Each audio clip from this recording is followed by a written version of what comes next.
Greetings, fans, and welcome again to the Massive Hit Cricket Show.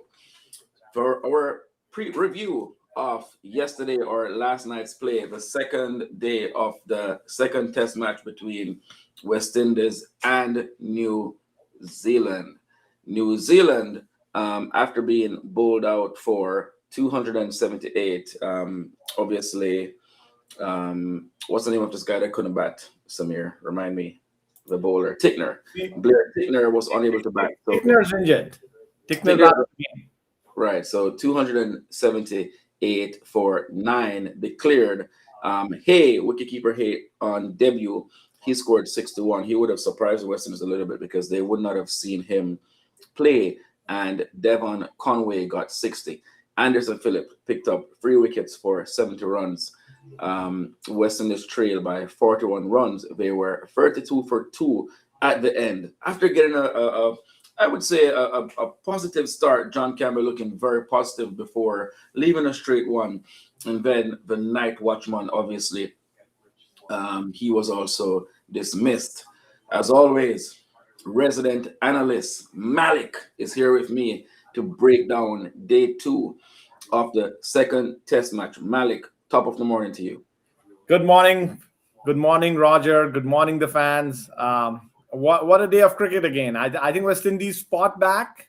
I think the lead, what was the lead? 73 runs. I don't think that's a big lead, especially considering that things improve on day 3 and forward in New Zealand. But unfortunately, John Campbell decided to leave a ball, I guess.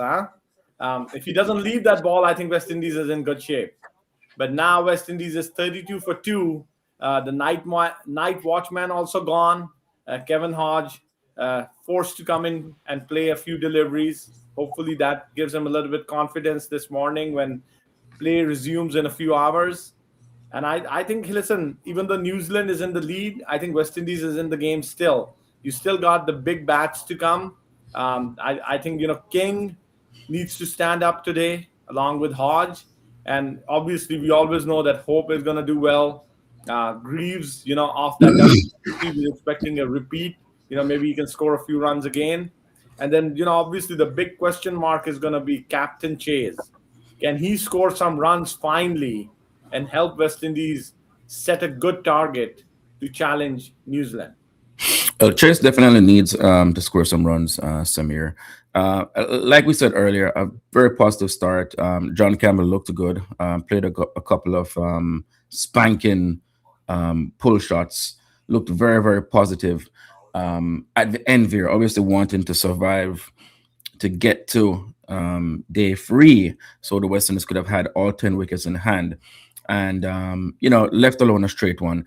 Now, Samir, talk about the concept of the night watchman, because it's something that I have never quite liked in cricket, because it is my belief that who's better to survive than the specialist batsman, right? The night watchman is there to protect the specialist batsman. And if you're going to send a night watchman, it has to be someone with really good defense. So if your night watchman is a Kemar Roach, then fine.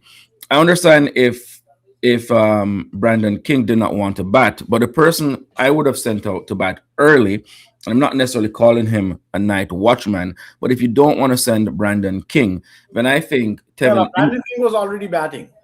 You send in not Brandon King, sorry, Kevin Hodge. If you don't want to send Kevin Hodge, then I think the guy who has struggled down at number 7 in Tevin Imlach, who I think is not suited to bat low in the order, is not suited to bat with the tail because of how he bats. He doesn't take the majority of the strike when batting with the tail. He does not go into one-day mode. Someone like him, who actually bats at 3 and 4 in first-class cricket for Guyana and is a fairly defensive player at the start of his innings, I think perhaps he should have taken the opportunity to come in at number 3. He's not doing anything at number 7 anyways. Hey, that's a thought process, right? Once again, I've heard all sorts of things, especially after, the Anderson Phillip experiment blew up, right? That's what happened. The Anderson Phillip experiment blew up. He did take 3 wickets. Remember, we said the 5th pacer has to stand up. Anderson Phillip was the 5th pacer. He did stand up, right? He did bowl pretty decent. I think he gave up a little bit extra runs, but that's fine. New Zealand was on the attack, especially their debutant. Basically, you saw Mike Mitchell Hay. This guy Mitchell always keeps on affecting West Indies cricket. Might it be Daryl Mitchell? Might it be Mitchell Stark? And now Mitchell Hay, right? If Mitchell Hay doesn't score this 61 in quick fashion, didn't look like a debutant to me. But he played No, some ODI cricket, but it was his test debutant, and he attacked. It was a counter attack. West Indies was in very good shape at 128 for four when New Zealand were down 4 wickets, and then this kid comes in and he basically gets New Zealand the lead pretty much.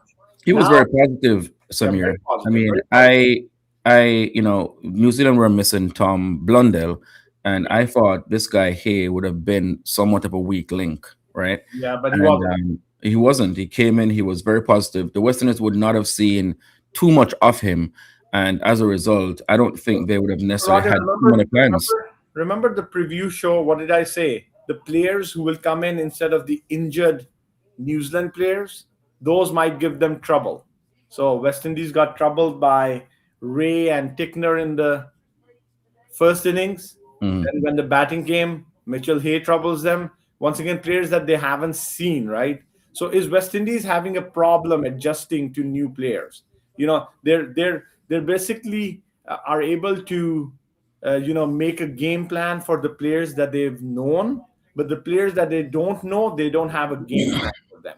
So that's number one. Hey, listen, once again, Tickner did get injured. He's out of the game. That is lucky for West Indies, right? I think West Indies has seen some luck where New Zealand has been losing performing players, and now West Indies is in a position where they can take advantage of it, just like they did it in the first test, right? When New Zealand was two bowlers short. The question now is, can West Indies take advantage on day three? I think obviously a lot of pressure on Shea Hope, their best batsman tomorrow. And then, of course, Captain Chase, Kevin Hodge, Brandon King, all these guys are going to be looking to score some runs. If they're able to score some runs and maybe get a lead of 300, I think we have a game. Yeah, I mean, I think that's a long stretch, a lead of 300, but I would say a lead of somewhere around 270, maybe 250.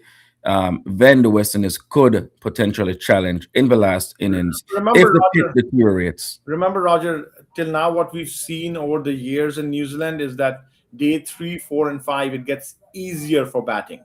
Now, I don't know how this pitch is going to react on day three, but it looks like it's getting easier.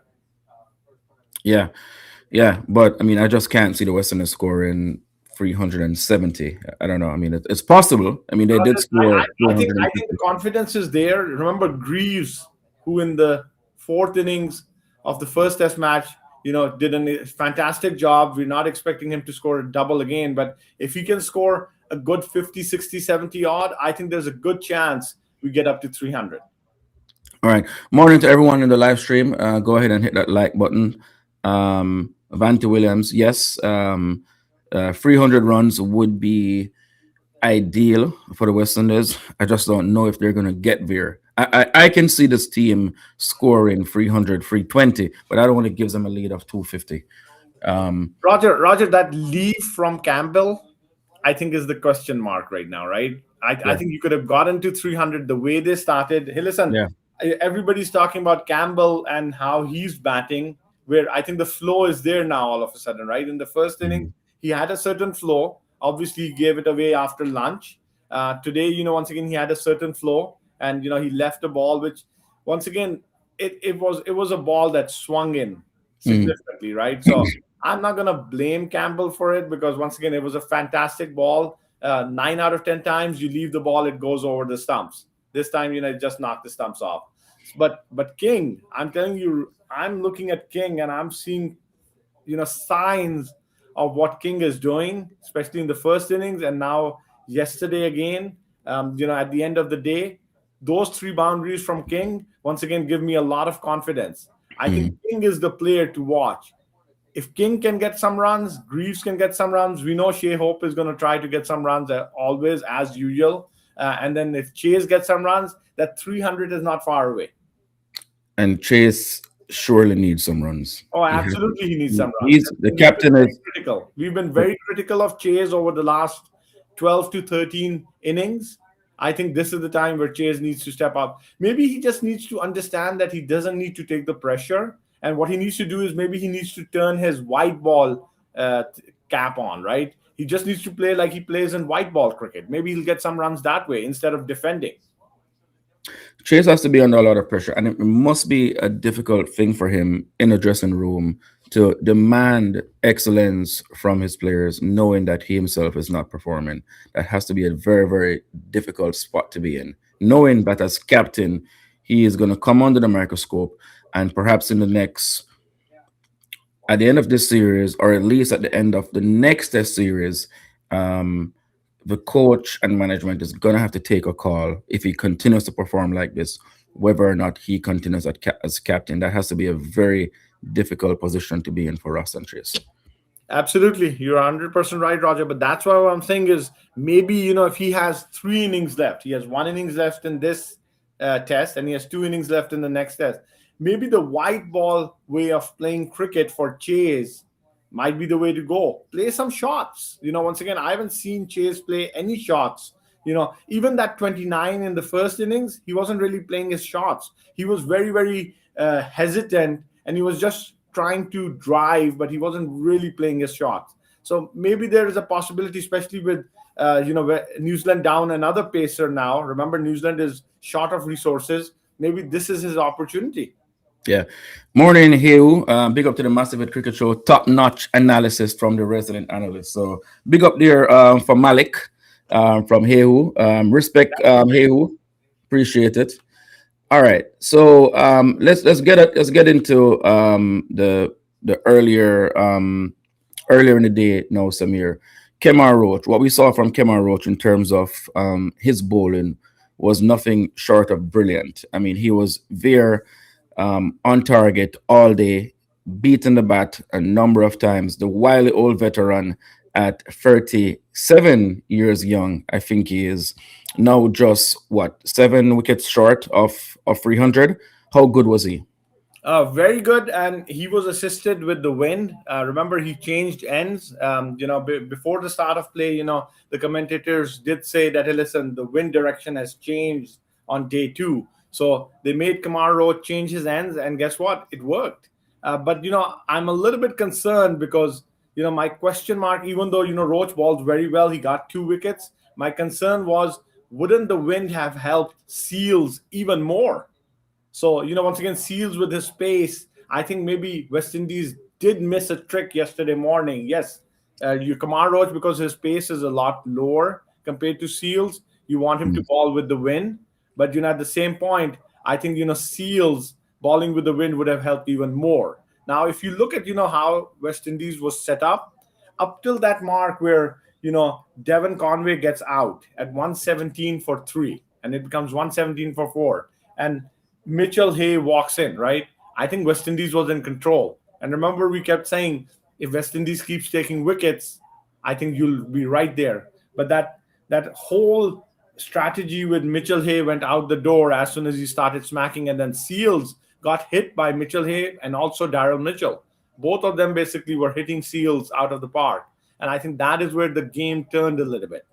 Yeah, Seals. I don't think he had his best day. I He think Roger, he bowled. was falling against the wind, and I don't Yeah, think the West Indies did them any favors of having Seals ball against the wind all day.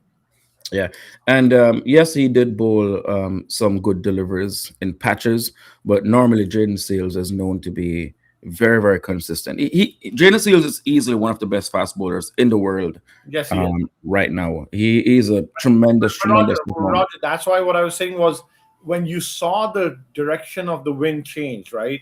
And yes, Kemar Roach needs the assistance from the wind at this point in his career too, right? He's at 293 wickets now. We want him to get to 300 before the end of the New Zealand series.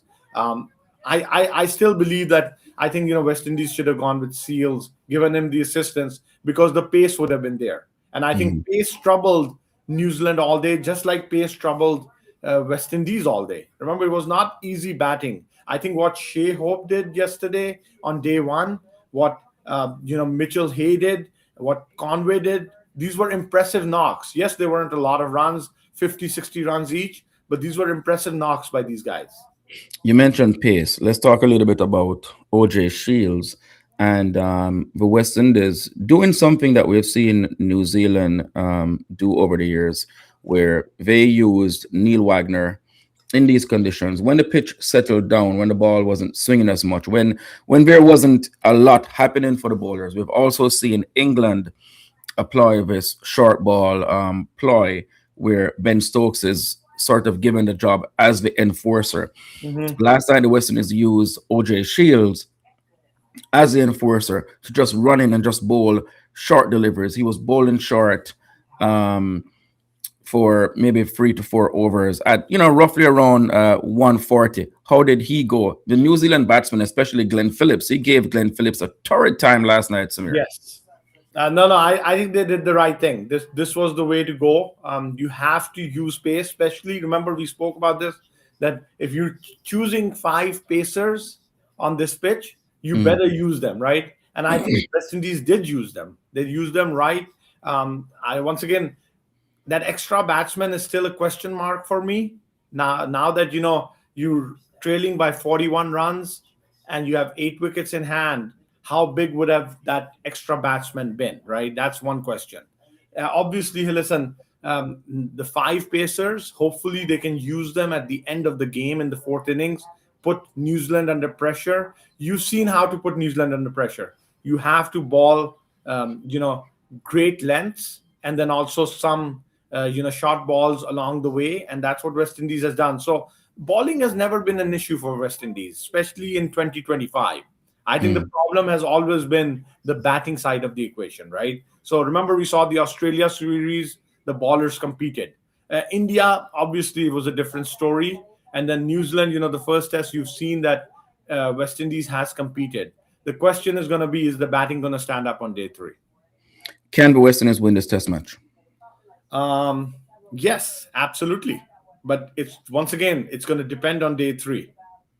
Yeah, I think the West Indies quietly, Samir, um, they definitely have a chance of winning this test match, but it's going to take commitment. It's going to take application tomorrow. It's going to take every batsman needs to think. Don't leave it to the next guy. I have to do it. It starts with Brandon King. He needs a big score tomorrow. Kevin Hodge, just coming back from being dropped since the Australian series. Actually, Kevin Hodge has not played since Pakistan. It was a Yes, very long time ago. That's a year. almost a year. Um, Yes, Shea Hope, he needs to again. continue what he's doing. He showed improvement in the last game in terms of how he played the short ball in the second innings. He needs to do that again. And again, you know, if he can do that and if he can get a score here, Justin Greaves needs to follow up on what he did. And as we discussed, the captain definitely needs runs.